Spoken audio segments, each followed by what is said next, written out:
Naz Knight is, from what I have known, is a poet, and I've actually heard her do her thing, and I was totally amazed. So it kind of feels so good to be sitting with you, because I didn't get a chance to do that, to get to sit with you and to get to talk to you. So we're live on Facebook now, and just so people know, tell us a little bit about yourself. Okay, so I'm some people know me as Deborah, other people know me as Naz. Naz is short for Nzinga. I was named after Queen Nzinga of Angola. My father recognised the fighting spirit in me. There were complications with my birth, much the same, similar to her, so that's why he called me Nzinga. And I've shortened it over the years to Naz because it's easy for people to pronounce. I know. Yeah, so we all do that. Yeah. My family wanted me to have an African name. They felt was very important. So for the first 2 months of my life, that was my name. But they also felt that it was important I had a English sounding name. True. And because I had a condition called Mongolian blue spot, it leaves patches of colour over your skin. Really? So I was born with stripes like a zebra, and that's literally how I got my name. Wow. Yeah.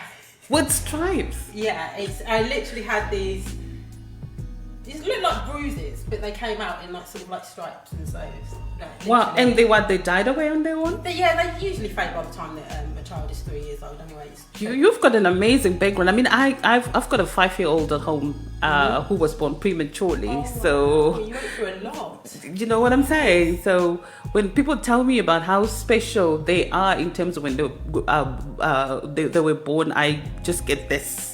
Yeah, I can feel imagine in me. Yeah. My mum is much the same. Like I was my mum's miracle. I had an older sister. She died of death, and I was a twin that was miscarried. I had a twin that was miscarried. So when I was born, they didn't believe that I was going to survive. So I was my mum's miracle. I know.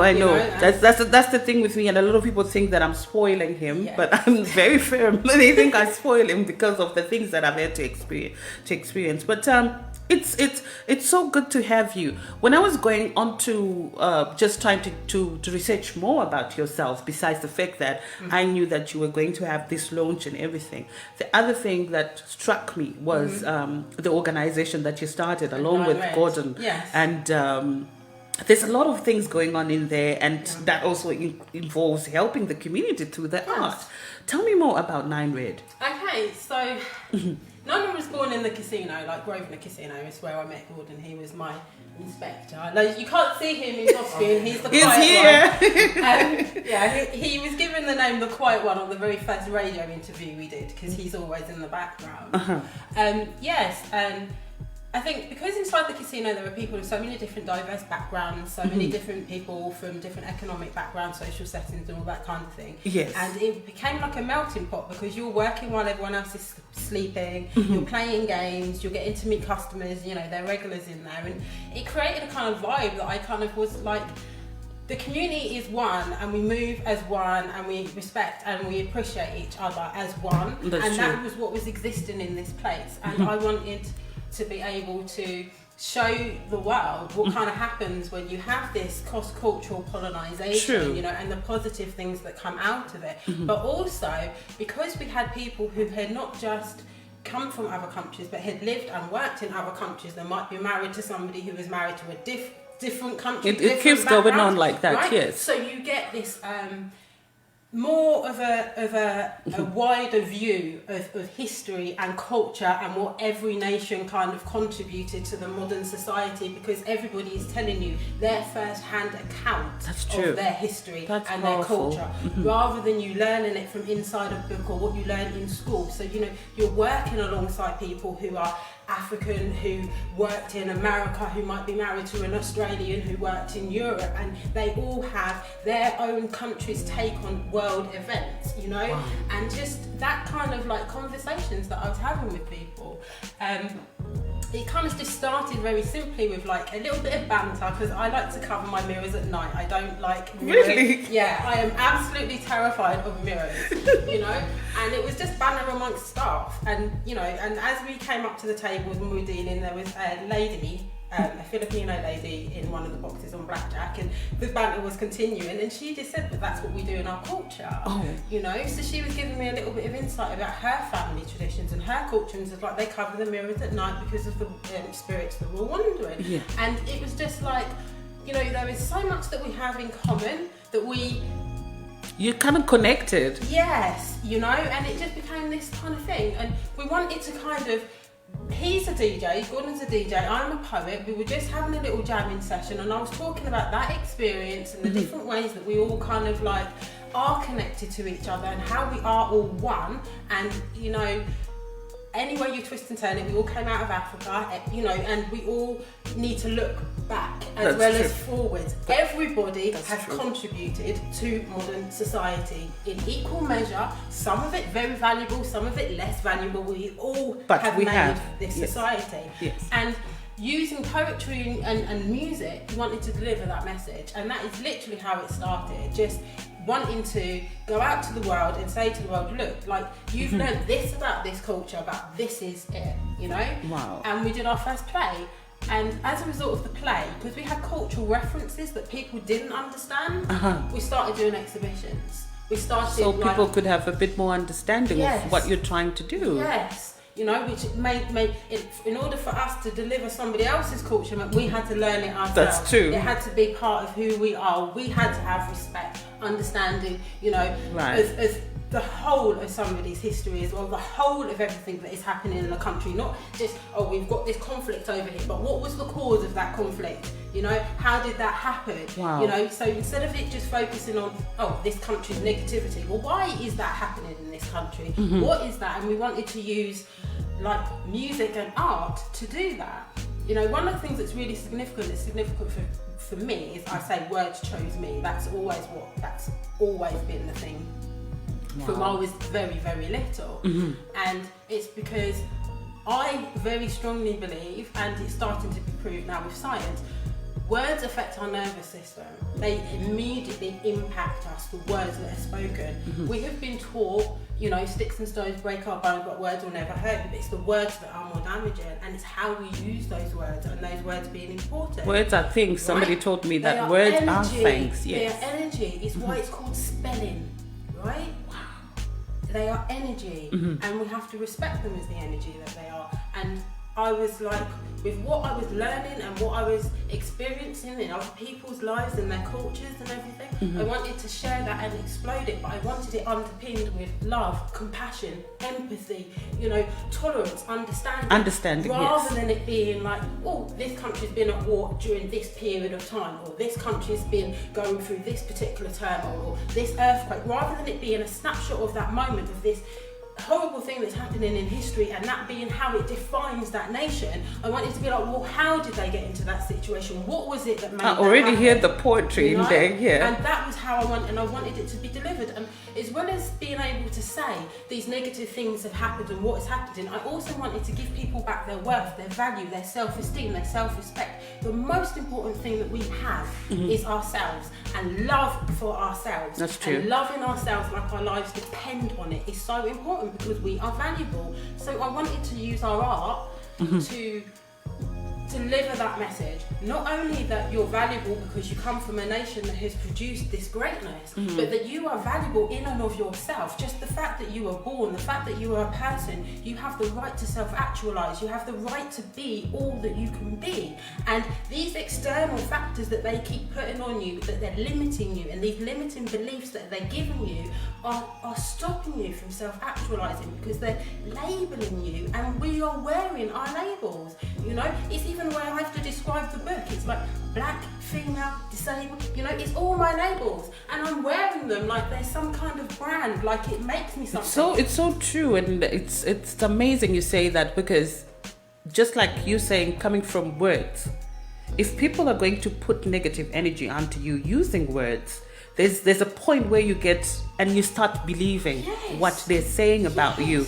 That it's kind of like you get stripped of who you really are, the self-actualization you talk about, and you become something else. Yes. But you have a contribution, a purpose that God has put you on here, and you are derailing to go somewhere else. So that's really powerful. And you say that, putting you it looks like freedom, but you're in a box.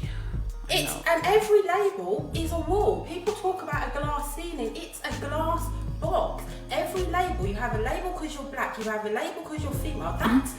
That itself is a ceiling. Black is a ceiling. Female is, they're two separate It's so true. walls. It's like they don't expect you to behave a certain way because women don't do that. Yes. Women don't get into those professions. What's going on? Yes. I totally hear so you you. get limited, and you get the point and the viewpoint of a society, a belief system that isn't your own, implanted in your own mind. Like when I was growing up, this is my thing, this is what I want to be. People are like, oh no, you don't do that because that's not for women. Yeah. Or well, you're only going to go this far because, you know, that's not for people of your ethnic group, don't That's rise that high. You know, so all the time there are these limitations. And would you say that then, you know, do you feel that the message, 9 Red is getting the message out there into the communities?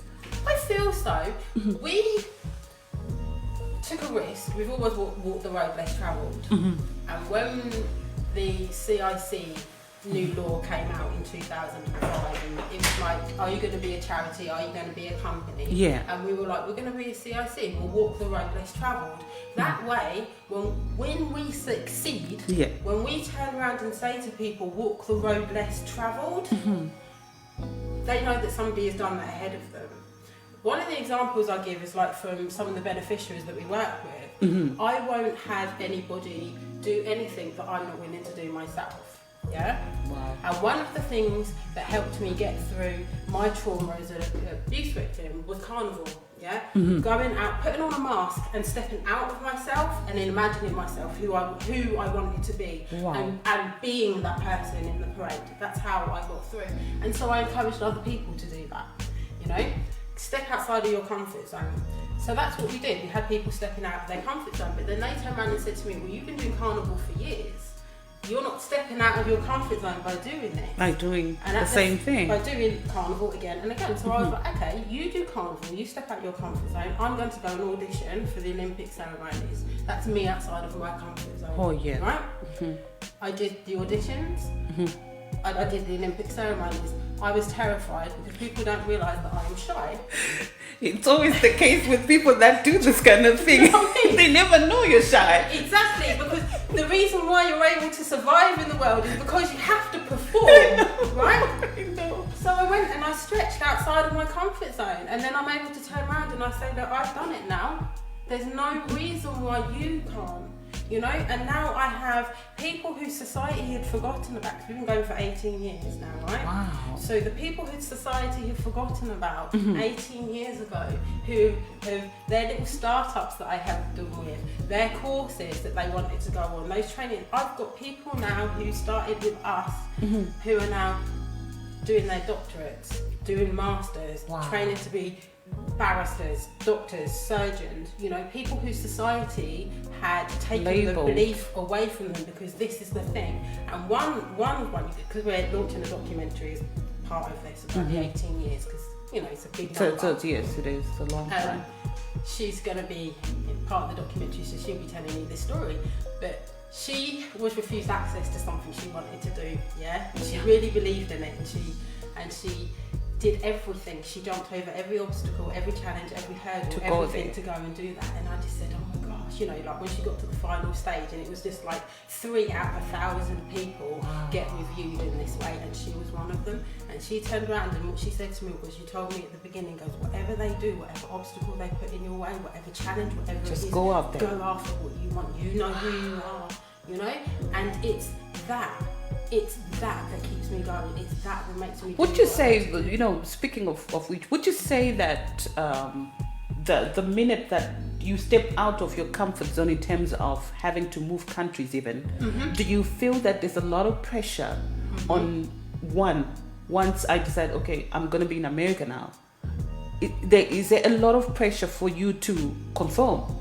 There's a lot of pressure to always succeed. I think that's one of the things that always is, if you are going to try to do something that other people aren't trying to do, or, you know, other people have their own fears and insecurities about, the pressure to succeed is so much more on you, because people kind of, they don't want you to fail, but they kind of do, because if you succeed, at they something, have a problem as well. Yeah, it shows that they could succeed. You know, so you get problems sometimes, you get pressures, and then somewhere along the line you become somebody's role model, you know, and that has its own pressures as well. That's true. You know, and it's... I remember at some point Rihanna saying that I'm nobody's role model, because I guess she felt that there was too much pressure on her to perform or to do certain things a certain way. Because you're feeling like you watch. Society judges. That's yeah, true. that's the first thing that they do.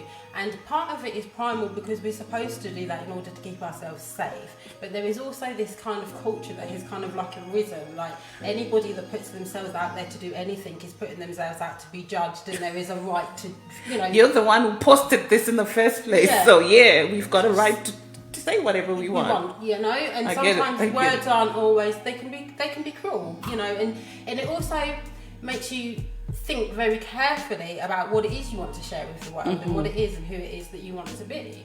But sometimes you have to just have the courage to be yourself. And I think when you reach the point when you're able to reach that point of self-acceptance, it's not always there. Some days you wake up and you do hate yourself still. I know. But when you reach that point of self-acceptance, then you realise that other people's thoughts really are not any of your business. And it's that, and then you go out and you do. That's all that I can say. Like, go out and you do whatever it is your dream. You were put on this planet to do more than just be somebody's label going round in a treadmill. You are here to self-actualise, and only you can be you, and only you can do that. That's a powerful thing. It is. You know? It is. That's all you need. That's really all you need to win. That's it. You love yourself. Love yourself like your life depends on it. Like you need air. We need more of this, Naz. Where have you been? We need to talk to people like you. I mean, like, you know, on a regular, because people are going through a lot of situations, especially now in the age that we're in, with social media and everything. People seem to suffer almost every day, emotionally, physically. There's just a whole lot going on, and I'm glad to hear about 9 Red and what you guys are doing. You also won the Queen's Award. For voluntary service. We want to talk about that. When was that for? In 2016, when we were awarded the Queen's Award. It's quite new. It started, I believe, in around 2012. It was part of the Queen's Jubilee celebration, so they started this award.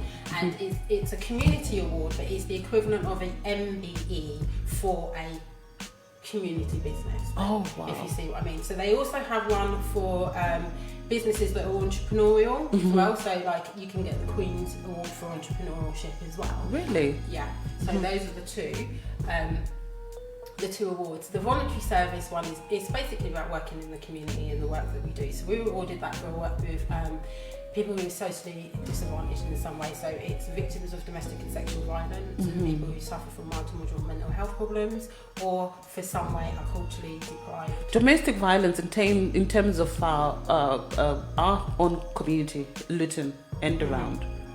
How is that? Are we doing well? How is domestic violence around us here? There are issues with domestic violence everywhere, locally, nationally. Yeah, I know. Internationally, yeah. You know, there are many agencies that are responding. And it probably gets worse with all these lockdowns and stuff. With COVID and the lockdowns, there has been many concerns, obviously, you know, and you can see from the government's reactions that they are being taken seriously. You can see from movements such as like the Me Too movement that people are taking women's rights a little bit more seriously. Yes, after the Me Too movement, that's true. And there's a whole lot now of women coming out to speak. And the announcement in the House of Lords, you know, when they literally read out every name of every woman who had died in 2020 as a result of domestic violence. One of the things we wanted to do was really to raise awareness. That's why we used to do carnivals and festivals. You know, we do counselling behind closed doors. You know, we do the treatment. But one of the things that we wanted to do was do carnival, do community festivals, do events, be there and help people see that this isn't something that is hidden away. You know, this isn't something that is happening somewhere else. This is something that is happening right here on your doorstep, in the flat upstairs, the flat next door, the house next door, you know, over the road. It's here and it's prevalent. It is across every single culture, every single age group, every single social economic background, every single educational background. It doesn't matter who the people are, and it is happening. You know, and it happens in organised ways and it happens in not organised ways as well. You know, it happens as domestic. You know, attention is being paid to it. You know, you can see that's what's needed. Yes, that more and more movement has been to educate people, to raise awareness, to provide people for support, for help. You know, that is something that is growing.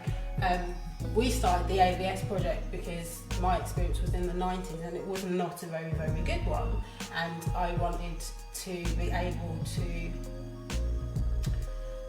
prevent people from having that kind of experience that I had. And I'm not talking about the abuse. The abuse, as bad as it was, you have the nightmares and you have the horror. But much of the damage is after. And it was the way in which the authorities dealt with me that did most of my damage. You know, it was not having the right support from the right people in the right way. It was people deciding what I needed as opposed to what you really needed. What I needed myself. I know. You know, it was those sorts of things, and that's the reason why we started the AVS project, because it was like I wanted to prevent anybody else from turning into me, from becoming me, from feeling that pain. You know, you have these experiences where I'll just give you this little example just to give you the kind of contrast, right? When you know you're fighting for your own last breath, you fight. It's not a choice, it happens. And you surrender what you surrender in order to take that last breath, to keep breathing. Because you know you've got to keep breathing. The life is dependent on it. You fight for it, you know? And yeah, in the months after, when I was recovering, I regretted fighting for my breath. You know, I felt it would have been easier if I had died that day. That was the pain, and it was not coming from my trauma, it was coming from being re-traumatized by going through this system, you know. And I just That's when you realise that the whole tick the boxes sort of thing doesn't always work, because we tend to deal with things the way we know how. Like, this has worked for Bridget, so I'm sure it's going to work on Deborah. But it's not always the case. The things that work for me to recover and get better might not be the things that work for you, but we might have had the same abuse. But we all manage things differently. We were all different people, and everything needs to be focused, like client focused. It's like, what is the person telling you they need? That's true. And that's what we provide. It's like, what do you need? What do you think? It's like, I use the example, no one heals a broken leg. No one heals a broken leg. The most anybody does is they put it in plaster and the leg heals itself. And the same is true. The body knows what to do. Wow. You know, the body knows. All we do is facilitate that healing. Wow. That is what is important. It's the way in which we have switched from experts knowing what is best. Yeah, doctors were quacks, right? All the home remedies, all these things, they were what was keeping us alive, and doctors were quacks, bleeding us with leeches, right? Yeah, you used to go to a healer who used to have herbs and spices, and you know, used to be able to treat you holistically, what was going on in your mind as well as your body and everything else, right? That was how it was. Doctors were quacks. Now we pass over every single thing of our whole entire health, all of our well-being, what's going on in our mind, our heart and our soul, to someone else to tell us what we need, when really it's inside. Everything we need to answer every question we have is inside of us, and our body is our mind. It knows what we need. We do not tell it to breathe. It's automatic. It knows how to function. When we are cold, it knows to shiver. When we are hot, it knows to sweat. That's true. It knows, you know? And we are not giving it the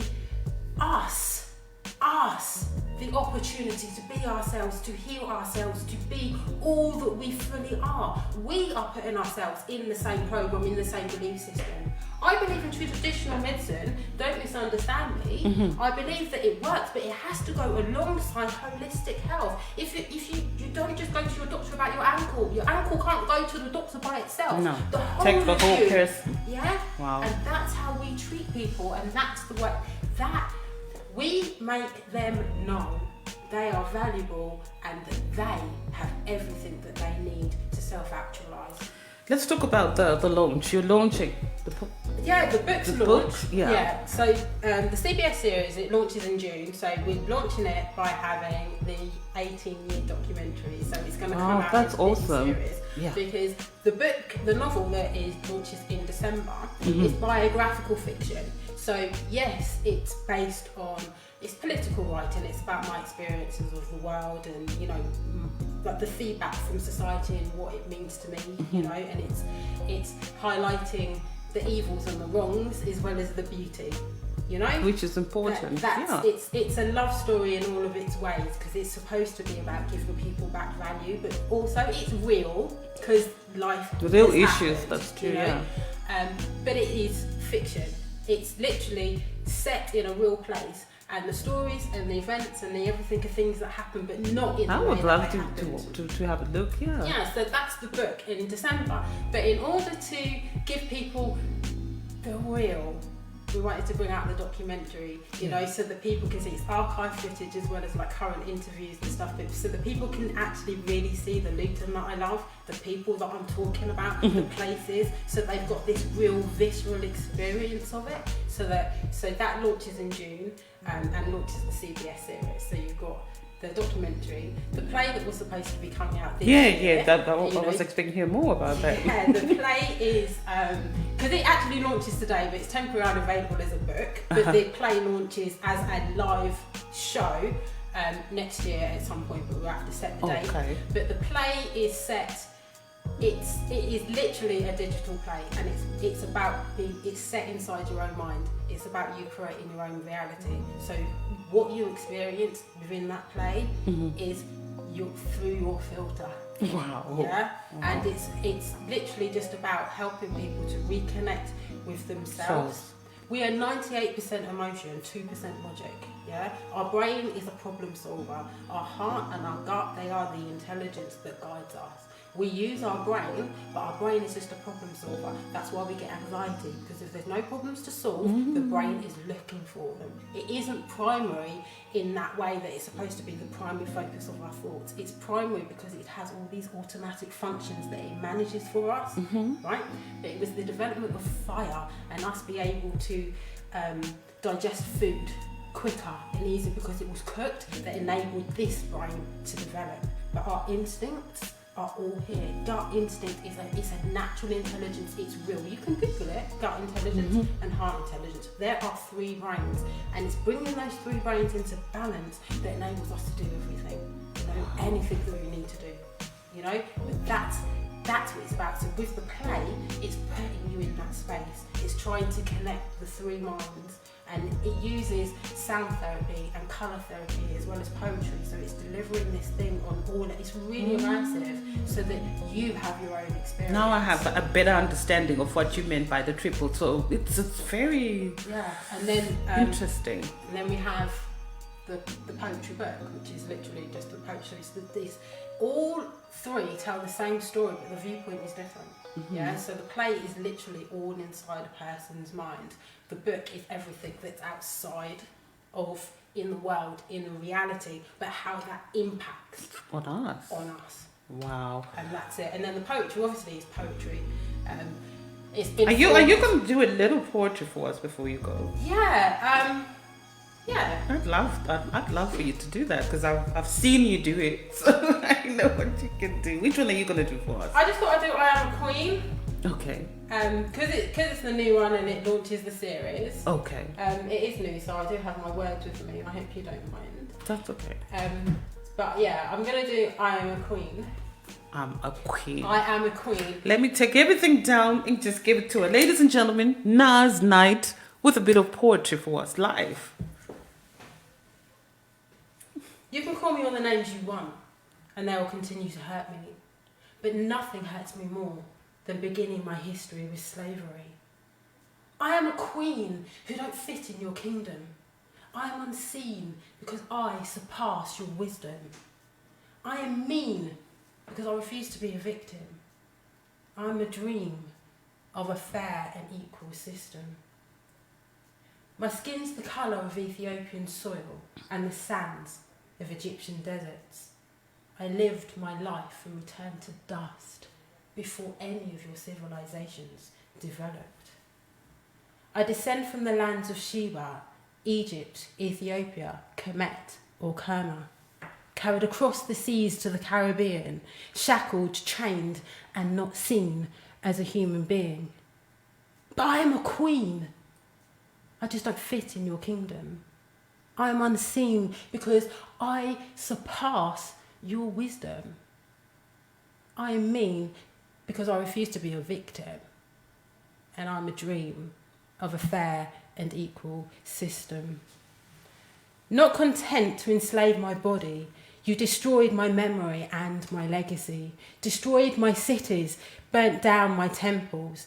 I was made into history's example, as they renamed my gods and stole my customs without consent, without discussion, reduced to folklore, myths and legend. All I stood for ends. But I am a queen who don't fit in your kingdom. I am unseen because I surpass your wisdom. I am mean because I refuse to be a victim.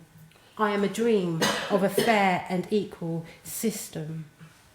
No gods or saviours are in my image, and it's blasphemy to suggest any linkage with my skin and the divine, which surely must be asinine, because equality comes from above, and God's only image is love, which comes in all shapes and sizes, so it shouldn't be any surprises when I state that I am a queen who don't fit in your kingdom. I am unseen because I surpass your wisdom. I am mean because I refuse to be your victim. I am a dream of a fair and equal system.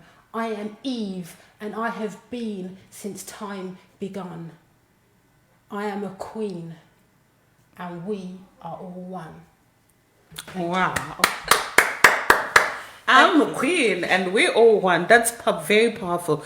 And I think it is the drive that you've got, the belief in the things that you believe, and that whole passion to want to go out there and let the world know and still be able to use art to express yourself. It's amazing. I'm totally amazed. It's like I was just standing here, not really interviewing you, but just being mesmerized by, your thoughts and everything that you're doing around Nine Red, around your art, around the poetry, around everything. I'm so honored to have you in this studio. Thank you so much for having me. I will must say though, I am a mirror of what I see, Wow. So if you've got that from me, it's because I'm picking that from you too. Wow, you're making me feel comfortable and safe enough to open up myself that's in that powerful. way too, so that's one thing that I think is really important. If you've watched me and you felt inspired and you felt motivated, it's your energy, that energy that people are focusing on me, that is raising me up. Yeah, so I'm mirroring that back to you. You've raised me up. I'm raising you back up. Wow, thank you. I'm so glad to hear that. Thank you so much for your time, and I'm looking forward to all the launches. I'm looking forward to the documentary. I'm looking forward to the play next year. They all come out on June the 21st. So everything will be available, but the apart from the novel, series, the series launches June the 21st, and the novel will be available in December, and the live play is next year, but everything else is available on June the 21st. That's good. Thank you so much for your time. We really appreciate you here in the studio with us. You take care. You take care too. Bye.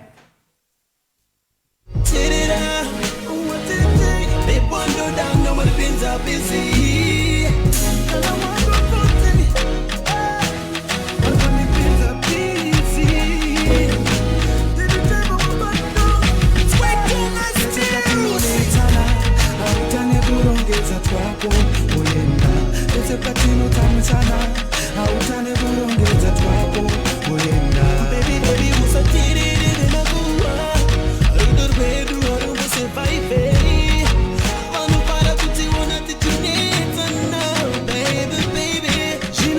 kana ukasadzoka zvinenge zvakatireko muupenyu hwedu manje koka nokasadzoka zvinenge zvakatirei muupenyu hwedu